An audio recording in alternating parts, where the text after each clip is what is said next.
Air Braamfontein take you to Buckingham Palace on our amazing Royal Family Travel Package. First-class comfort at budget prices to suit everyone's pocket. Relax above the clouds while our cabin crew spill Milo on your Caducci. And then slip into a night of 1,000 delights with our captain and his in-flight daisy chain. Take the Air Braamfontein Royal Travel Package. And remember, it's the only airline fit for a king with a queen in every aisle. Air Braamfontein.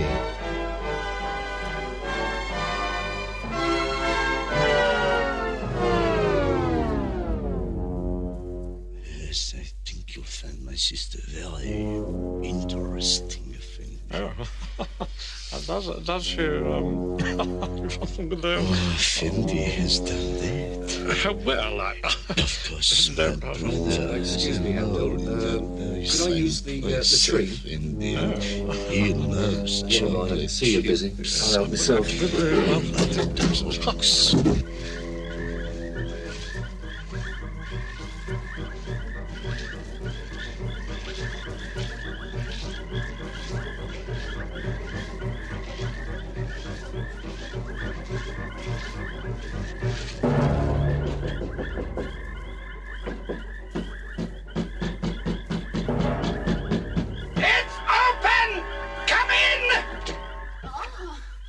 Sorry to interrupt anything, but can I use the telephone? Yes! It's under the German helmet!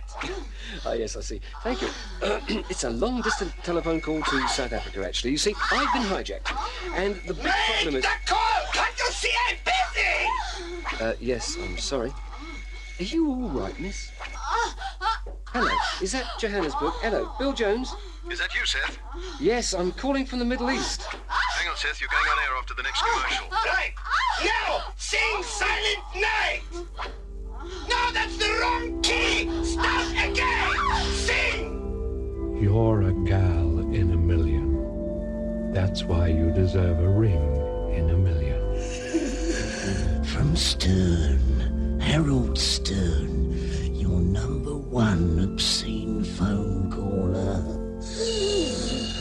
When I ring up, she'll bring up. When I start breathing, she'll start heaving. So she's a girl created for you by Stern, Harold Stern.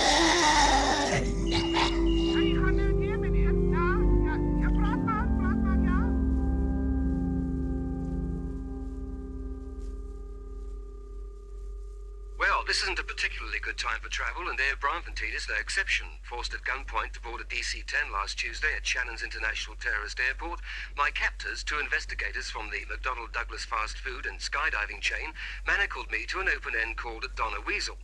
She gave me her word as a foreigner and professional bore that she would not interview terror leader Bob Courtney, who was standing in for Frank Sinatra at the Peter Lotus hernia benefit concert somewhere between the money and his box. Having made an exciting landing somewhere near Heathrow Airport, the pilot decided to get it right, and after a few more times, which took us through most of Wednesday and Thursday, the pilot, Captain Mark Phillips, the former Miss Wall's ice cream cone, dropped Anne over the Sandringham Horse Show and eventually put us down at Hyde Park Corner, whilst I believe the DC-10 ended up in Malaga without Joan and Louis. Apprehended as an illegal immigrant somewhere near Buckingham Palace, I was taken on an unofficial tour of Queen Elizabeth's sensible shoes cupboards and shown where the corgis go walkies, among other things. Just as the tour operator was arrested, going over the garden wall, I was apprehended again and taken to the headquarters of the International Nightclub and Roulette Wheel Association in Great Holland Street, where I had spent a very pleasant 2 days a few weeks ago. I noticed that they were in premises next to the Ka Ngwani house, where a DC-8 was being vigorously tested on a Putco bus queue and a family of 4. A group of captured born-again Pakistanis were being tortured to death with an unscheduled transmission of a sort of television program called Along Came a Spider, closely followed by a blow to the kidneys called Knots Landing.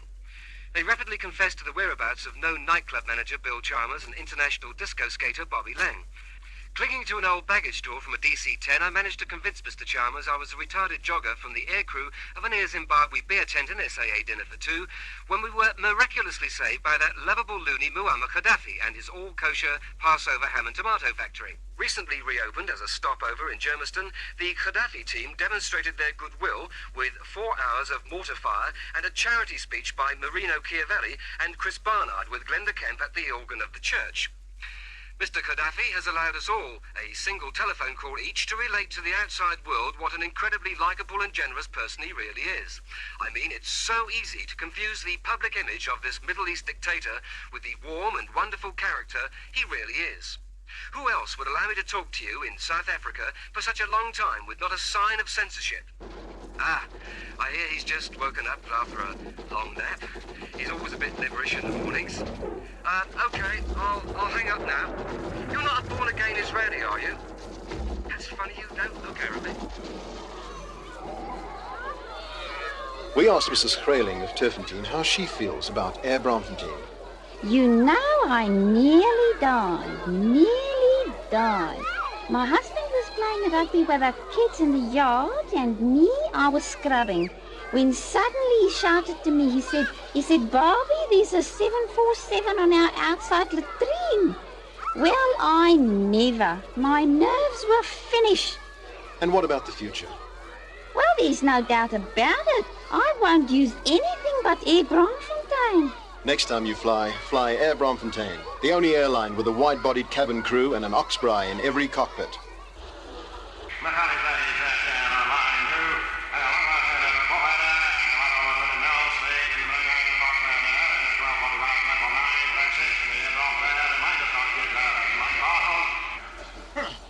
Well, that does it.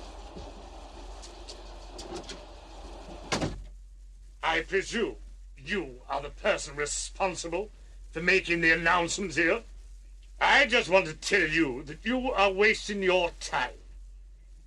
Whatever you say, whatever time, whether it be arrivals, departures, derailments, births, deaths, or marriages, snow, heat waves, or riots on platform 1 to 12, whether it be the arrival or departure of the blue train, or a load of old iron ore to the Free State, or even the arrival of my train, even on the right platform.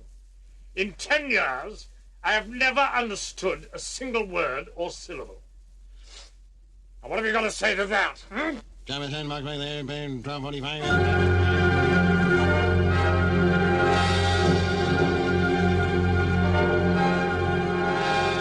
Presenting Millicent Buffy at the movies!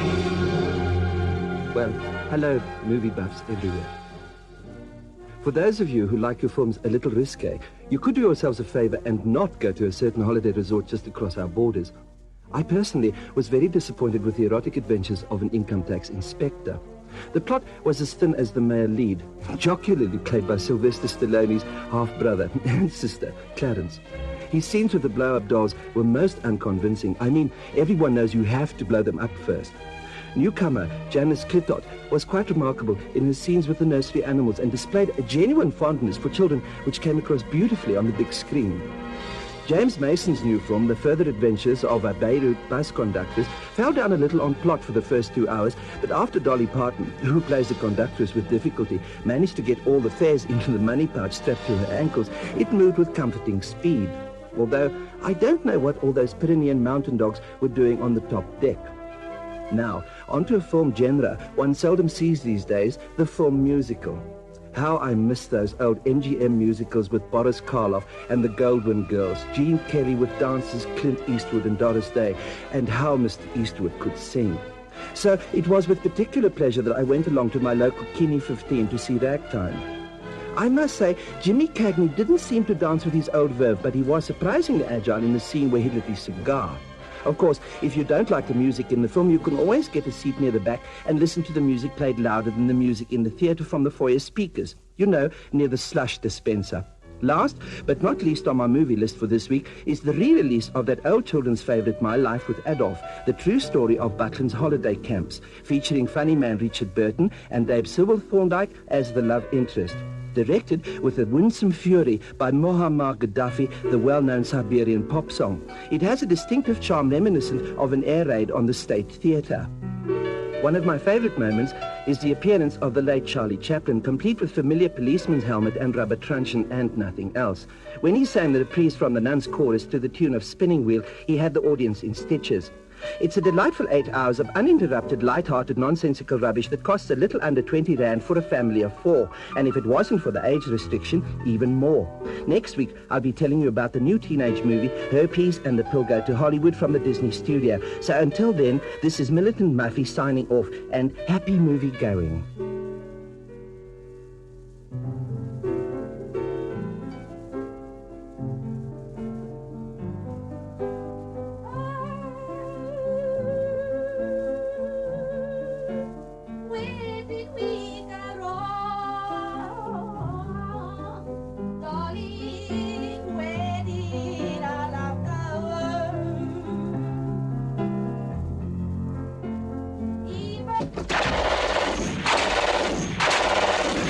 It's Sunday on Musicradio 702, and it looks like we'll be getting in touch with Seth Asch, the Israeli bagel tester, freelance of course, as soon as he's sorted out a little problem with that Japanese air hostess who runs the I.B.M. Secrets Committee and the catering division of Air Braamfontein. In the meantime, here's a recording made last week from an ordinary travel agent's office in the Balkans. As I was making my escape from yet another Liza Minnelli interview last week, this time from a Chinese junk in Hong Kong harbour, I managed to get re-hijacked by the makers of 10-second videotapes called The Best of Knots Landing. Nipping into one of Margaret Thatcher's old frocks, terrorist leader Raymond Pickett and C. Ackerman neatly held Donna Weasel to ransom for £10,000 and a sleepless night with Bob Courtney. Naturally, this was eventually turned into a television play and sold to the Japanese for an I.B.M. computer secret and 2 weeks with Peter Turin's language interpreter. I understand that his London agent is turning it into a play called Murder on the 310 to Doornfontein. You'll be seeing it in South Africa under the title of If It's Tuesday, It Must Be Brooke Shields. Naturally, it'll be heavily censored in South Africa, but the eyebrows will remain. On Tuesday, we found ourselves in the middle of an island called Mustique after the pilot of the DC-10, Mark Phillips, ran out of oats and hay over German-occupied Coos Stark. It was at this point that Prince Andrew arrived with his mother and a very attractive girl dressed in a bikini and an old copy of the Sunday Times, in which she featured on page 1 as a Lebanese skin diver. After we'd watched a documentary being filmed on the island on the subject of 30 interesting ways with coconut oil, in which Prince Andrew was raped, torn apart by dogs and finally thrown into a lake, we were all taken for questioning by the governor of the island, Princess Margaret. After she had held a sale of her sister's sensible shoes and hats, she did 10 minutes from her new film, Emily, in which Prince Charles played a heart surgeon and Chris Barnard waved a lot. On Wednesday, we were visited by some coal miners from the cast of Moira Lister's new play, which mercifully closed before rehearsals began. Instead, we were treated to excerpts from The Best of Camelot, in which Prince Andrew made a guest appearance as Lady Guinevere, and Lord Lucan appeared briefly in the first act as a Scotland Yard porno investigation. During the unscheduled appearance of nightclub singer Michael de Morgan and his all-penguin band, I managed to elude my captors and swam to the ship that was passing a neighbouring Arab war. Life on board ship, especially as a hostage, can be very rough and at times almost as bad as a visit to sunny Kitcher ski resort. As I was taken hostage with a group of singing nuns, I've now seen the whipping scene from The Sound of Music 12 times, and I've been asked if I'll play the Telly Savalas part in the next show, which should begin as soon as Mr. and Mrs. Cambridge arrive. It's a rather strange ship, I think it's called Fortrekker incidentally, because since Thursday afternoon we were told to be very quiet as the captain had a headache. Perhaps he'd had a touch of the weasels. I haven't been allowed out of this radio room since the nuns raided the rum locker on Friday, but from all accounts we seem to be near Sweden. But this television set I'm looking at doesn't provide much of a clue. All it does is show a lot of green dots with a white line going around in circles. Occasionally it makes a funny sound as well. There it goes again. Oh, hello, Captain. No, I was trying to get Sunday at 6 on the radio. Is that you making that noise? How do you do that? Oh, my God.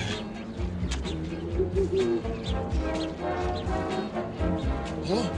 Yeah. Hello, yeah. I just found his stuff, yeah. Yeah, here in Central Park on... no, you're damn right I won't touch the body. There's blood everywhere.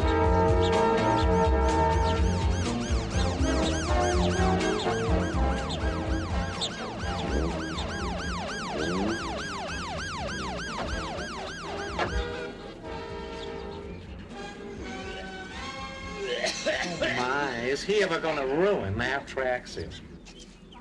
It's horrible. It's the most horrible thing I ever saw. Oh, it's not so bad, dear. Listen, I know this really terrific hand laundry on the corner of Lexington and 44th. They can do miracles.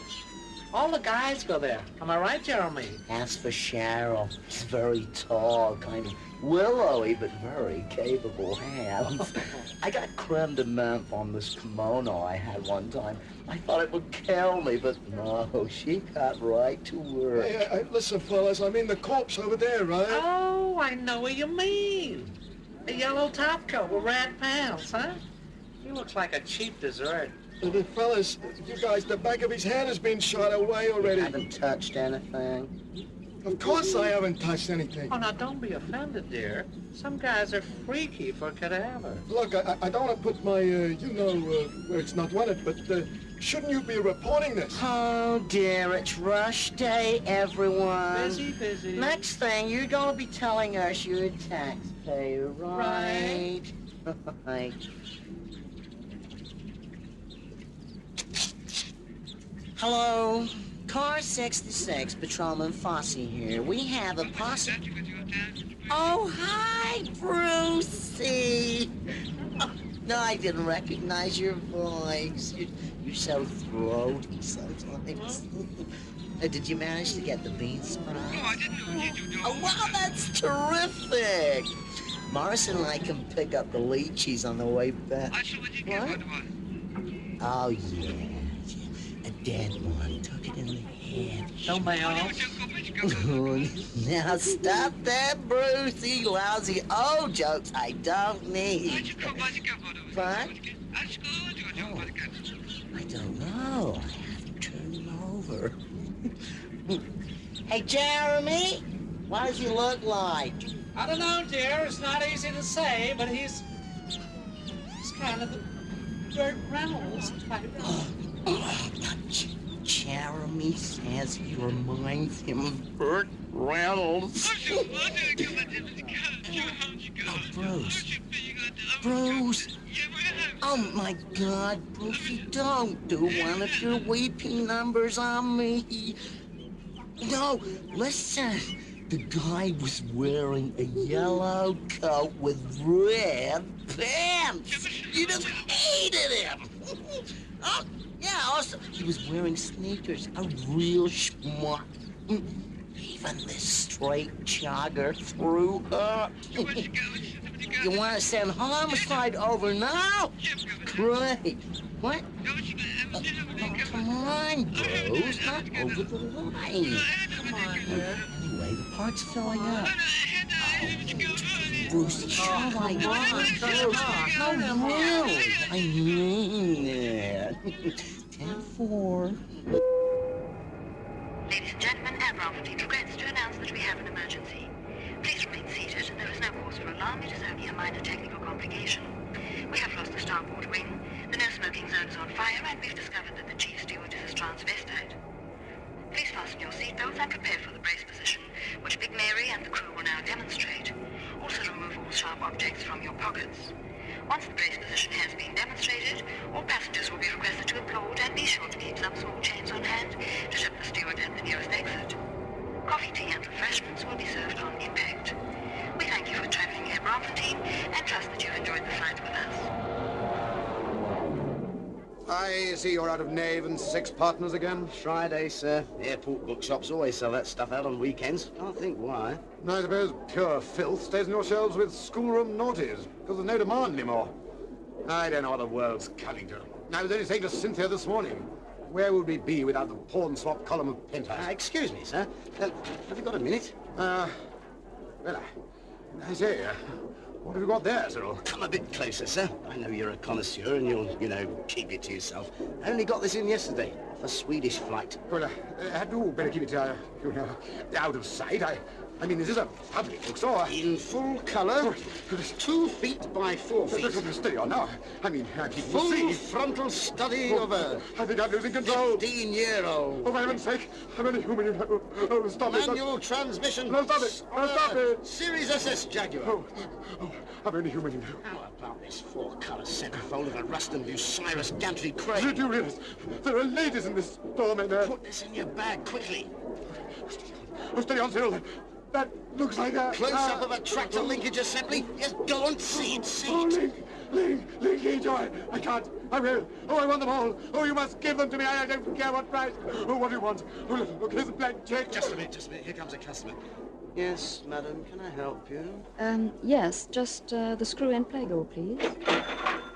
Incidentally, I see you're out of knave and sex partner again.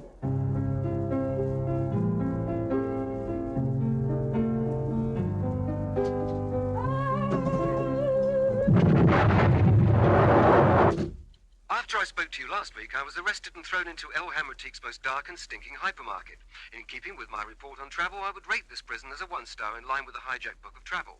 The rooms are very dark, windows are very high, and don't appear to have any glass in them. This affords the visitor the sort of air-conditioned comfort one would normally find in the newsroom of any well-known television station and bottle store. I recommend a food taster if you're booked into this sort of hostel. The gentleman in my room was only too pleased to pre-taste the cockroaches, which I can tell you there is an abundance of. And the main course, raton chapati, is perhaps best left alone. After languishing in this sort of comfort for a few days, I was informed by one of the staff that there was to be a mass breakout on Thursday, led by Anwar Sadat, cousin of the famous bone specialist Ronnie Sadat, twice removed. Once for indecent exposure at Crufts Dog Show, and the second time for wearing high heels on public transport. The escape was executed with much flair and panache, and about 2,000 rounds of N4 automatic rifle fire, and several tons of heavy stuff like Pink Floyd and the Stones. This they used to deafen the guard to death with about 100,000 watts a channel, and you know, no one can stand up to that, especially at 6 in the morning. Under these circumstances, one isn't required to tip the waiters on leaving. At the airport, the staff were wonderful, and only a few police were injured in the rush at the main gates. However, gallant Mr. Sadat, who is a charming and erudite fellow, despite his halitosis and rare foot disorder, was resourceful to the end, and managed to threaten the pilot into a wonderful takeoff. We landed again very quickly when it was discovered that the in-flight movie hadn't been delivered. I think Lawrence of Arabia is a strange choice as an in-flight movie under the circumstances, because every time Peter O'Toole appeared, there were shots of Go Home Pommy, and a few of the friendlier terrorists fired automatic gunfire at the screen and successfully napalmed the ladies' toilets. A dangerous but likeable lot. Whilst I heartily recommend these flights for the man who has everything, one mustn't take this rowdy camaraderie too lightly. I noticed the English gentleman in the seat next to where I was chained was a little perturbed with the situation, but I put that down to the fact that he had perhaps never flown in a Boeing 747 before. Upside down. However, the pilot was wonderful and single-handedly managed to bring the jumbo down at Singapore Airport. I say single-handedly, as his right hand happened to be still in El Hamratique, a sort of insurance on a safe landing. Now, if only someone can find the right levers to push, we'll soon be out of this very hot aircraft. I have, in fact, been speaking to you from the radio, or what's left of it, in the cockpit. The Singapore police have been marvellous and allowed me to use a telephone hookup, and I must say, on behalf of the other hostages, help! Good old acquaintance be above, but never brought to mind. Our pilots really care for your safety. Hand-picked after extensive training at the Hangar 5 Cocktail Lounge, our pilots and technicians expose themselves to the most stringent and grueling aviation tests in the world. Ace pilot, Captain Stevie Wonder. There is really no airline that cares for your safety like we do. Air Braamfontein is the only airline that will not allow a pilot or co-pilot to partake of any alcohol whatsoever for at least 25 seconds before takeoff. That's why it pays to fly Air Braamfontein. Hey, Fred, there goes Flight 328. Oh, shit, I missed it again, man. Hey, Harry, give us another double. Don't forget to fly Air Braamfontein. I'm talking to Brigadier General Isaac Stern, Chairman of Air Braamfontein. Could you tell us about the new hijack package tour that your company is soon to introduce to the public? Yes. And what you have to understand about your average hijacker is the temperament. A lot of them tend to get very excited at the slightest provocation. Naturally, that's where a lot of silly accidents occur. You see, a typical example of this sort of thing is the case of John Hinckley. He was about to open our Washington office, and then he saw a film. The Taxi Driver, I think it was called, and got involved with that Ronald Reagan business. Great pity, really. He showed great potential, especially with little girls and 357 Magnums. Who is that? That's Mitzi Grunbauer, my interpreter. Been with me for 15 years. Ever since that Barnardo Meinhof affair. There have been some comments in the press recently, and indeed some questions raised in Parliament regarding the food on your Braamfontein. Malicious gossip. Bobby Sands was our official taster for many years. But he's dead. My grandfather started this business when a chap really knew how to fly. None of your namby-pamby nonsense in those days. No. We were up against the Hun in those days. Oh, sorry, Mitzi. Trouble with your average enemy, passenger today, is he's pampered. Too damn pampered. Your safety record has come under government scrutiny recently. Do you have any comments on the continued disasters that your airline seems to be experiencing daily? Our pilots are handpicked from the best available crews in the world. And now let me tell you about our R8 million holiday package for two in the Far East. We hope to be starting this bargain as soon as we can take over Tokyo International Airport. Incidentally, I did not start that vicious rumor about those DC-10s. All lies. Now, my father, God bless him, started this outfit right after the last war. It was only shell shock that held him back. Could have been a great pilot. Sorry, Ladies and gentlemen, we're about to land in Rio de Janeiro Harbor. Please fasten your seatbelts and make sure you cash in your insurance policies with the steward at your nearest exit. Kindly extinguish the person next to you and remain seated until the next of kin are advised. On behalf of Captain Solly Gaddafi, we thank you for traveling Air Braamfontein. Please remain seated until the aircraft has come to a complete standstill in the parking lot adjacent to the arrivals lounge.